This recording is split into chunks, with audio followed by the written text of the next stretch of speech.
Hey, hey, happy Monday. I'm coming to you live from my home office. I'm sat in front of the window. I'm just kind of enjoying some rays of sunshine pouring in. Um, Anyways, I want to talk today about two ways that you can use to cope with the worst hangover of them all.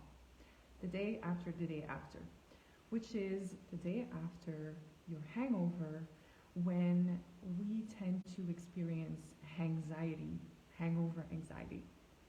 The reason why I wanted to cover this is because I saw my fiance go through that yesterday and I was thinking, oh, that's right, I totally forgot what that was like. And then again, I did not forget because even though I've been sober for 1 year and 9 months now, woohoo, so proud of me, my body still remembers what I did to it by having such a twisted relationship with alcohol and other substances for years and years and years, decades, if I'm being honest.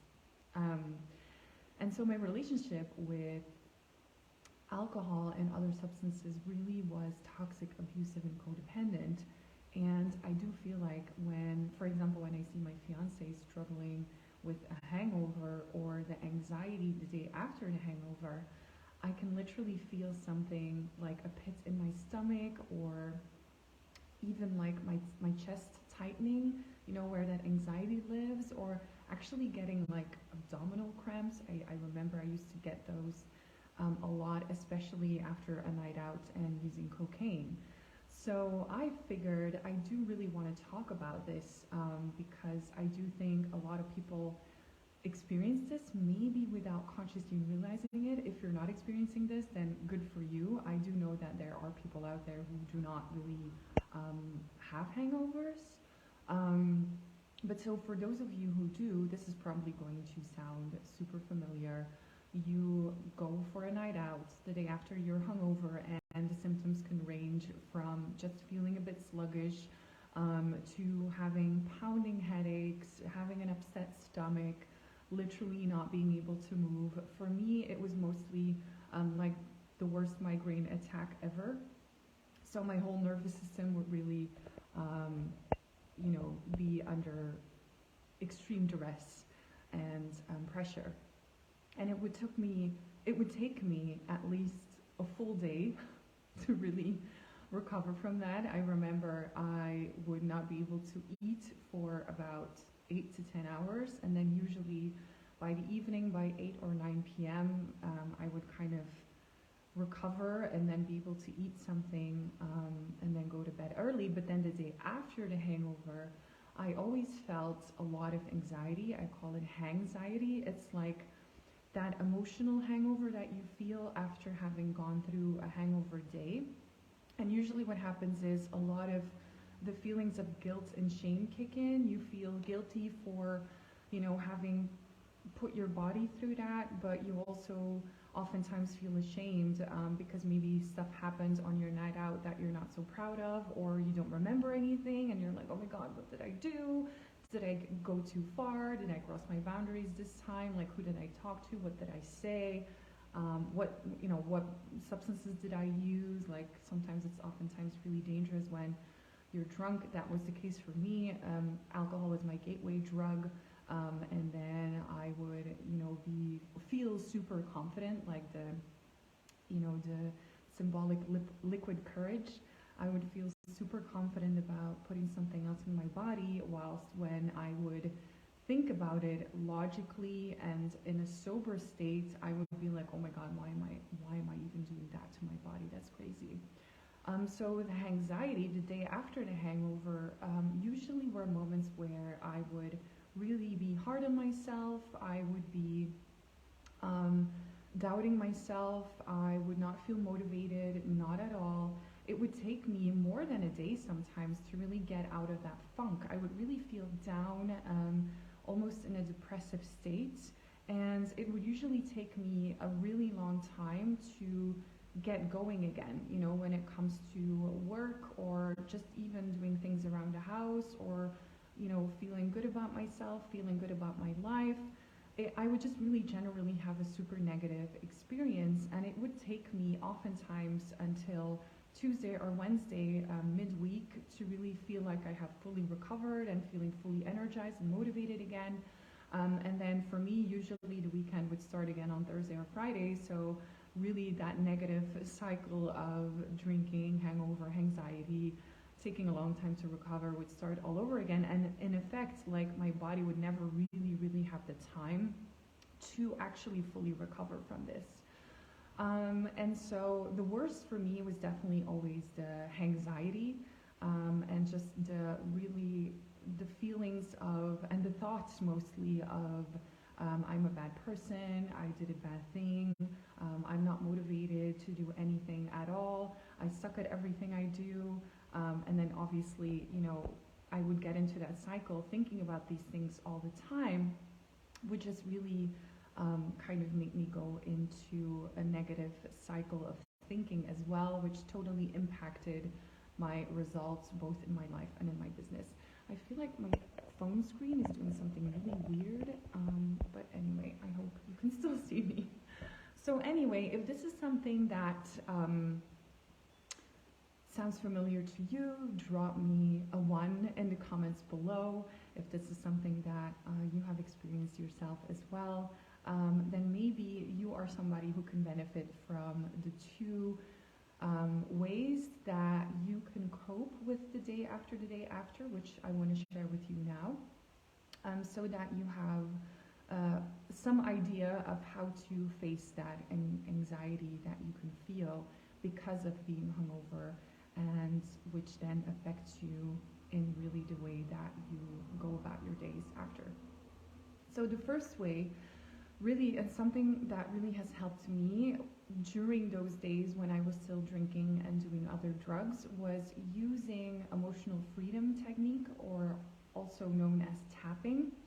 And this is a technique that combines acupressure points on the body, together with rewiring your thoughts, your brain, into a more positive way of thinking. So what happens when we have the same thoughts all over and over is we will get physical reactions, bodily reactions, also known as feelings, right? So feelings happen as a bodily response to our thoughts. When those thoughts are constantly beating up on ourselves, we will feel things like anxiety, fear, and all of those really low vibe feelings, right? We won't feel really good about ourselves, especially because we're constantly thinking these negative thoughts. So emotional freedom technique helps you to kind of release that pent-up pressure from those feelings in your body, whilst you are teaching your brain a new way of speaking to yourself. This is definitely something that has helped me a lot when I was coping with the guilt and shame of hangovers, when I was coping with anxiety.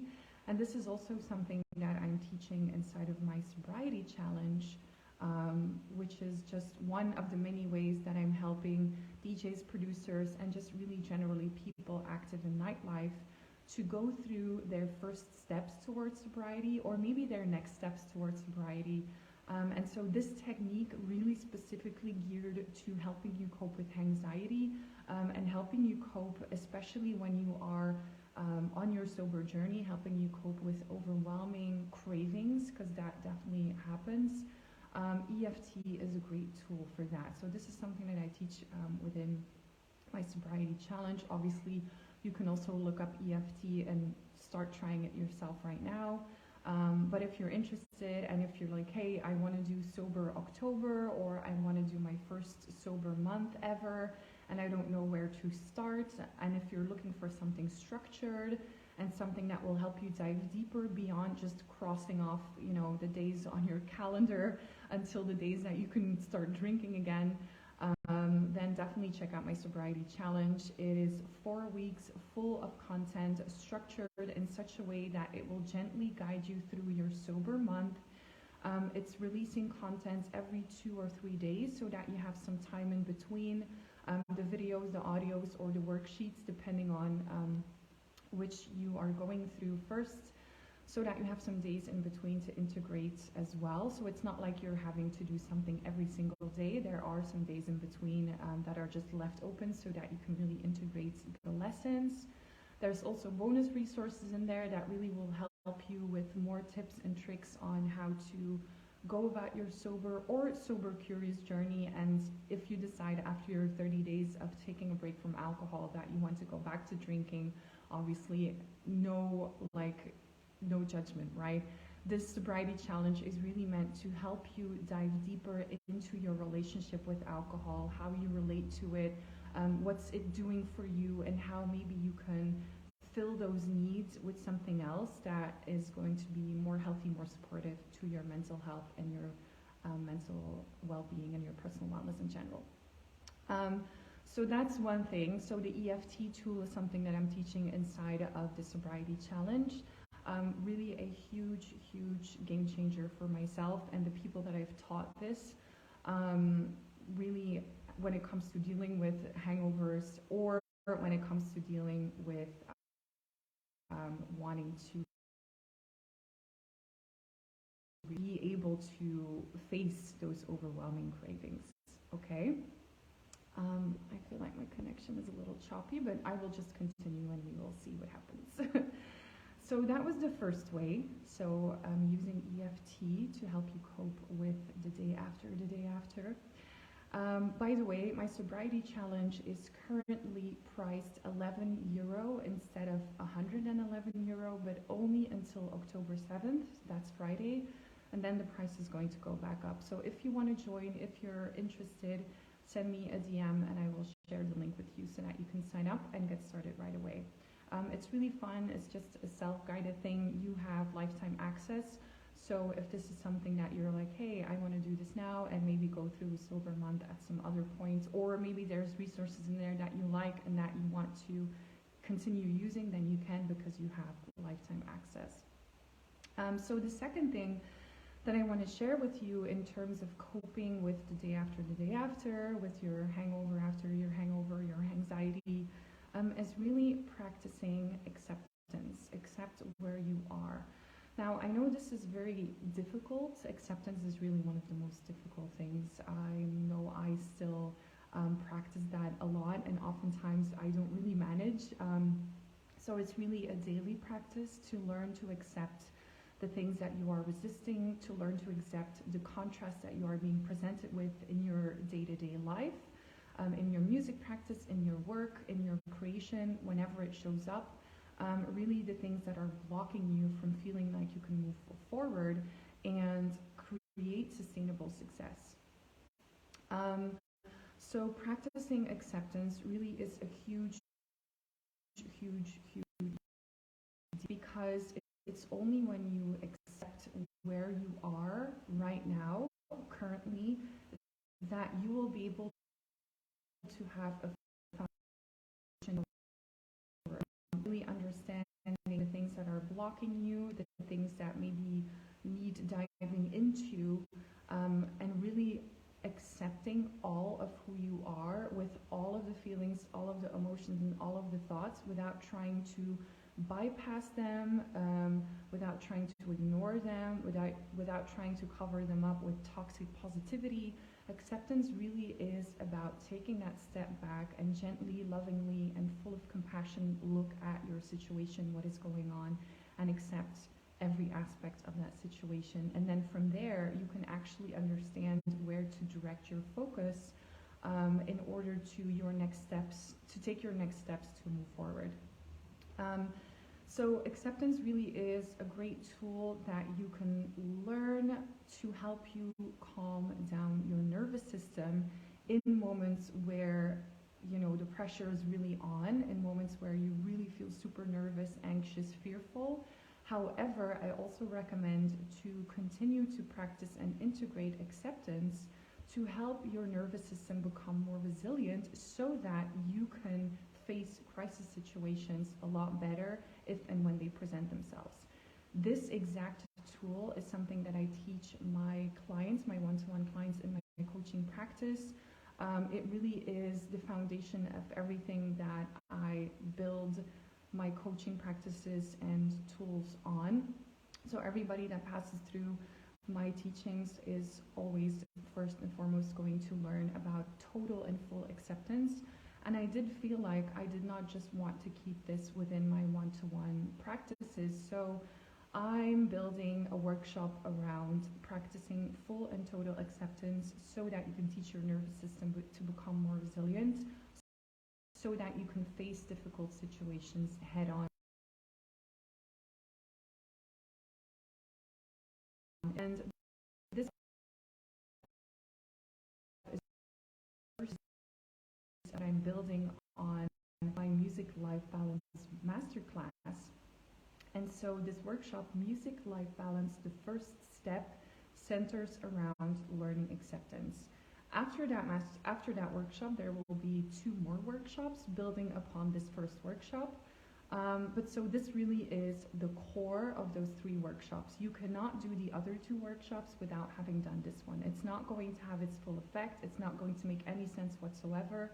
So I'm really putting a lot of importance on Music Life Balance, the first step workshop, because really it's going to lay foundation for you to create music life balance in general for yourself in your own way, in a way that's really easy to integrate into your current lifestyle, in a way that you can just do a few little things, tweaks here and there every single day that can really start building upon each other and have a compounding effect towards success that is sustainable in this industry.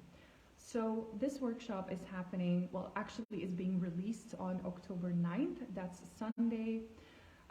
As I said, it's building upon a masterclass that I did a few months ago called Music Life Balance Masterclass, which is really all about music life balance for people who are active in nightlife, for DJs, producers, and just really generally creatives who are active in nightlife.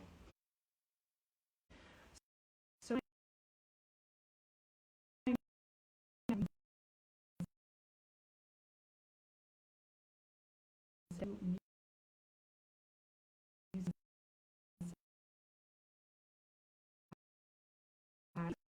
really priced €111, but you're getting it for free when you sign up for the workshop. The workshop is currently going at €44. The price is going to go up on Thursday. It's going to double. So if you want in at this current price, this early bird price of €44, send me a DM and I will send you the link where you can sign up. And then when the workshop is released on Sunday, October 9th, you will be able to watch it and you will have unlimited access to it. So every time you want to go back to it, you will be able to go back to it. And the whole point is that this workshop and the other workshops that will follow are going to serve as activations, so that each time you go back to these workshops, you will learn something new depending on where you're at that point in time in your journey. So that's everything that I had to share with you today. Please let me know in a comment below what you took away from this video. Let me know any aha moments, breakthroughs, key takeaways. And if you're interested in my sobriety challenge and or music life balance, the first step workshop, please send me a DM, let me know, and I will make sure that you get signed up. Okay, that was it for today. Bye.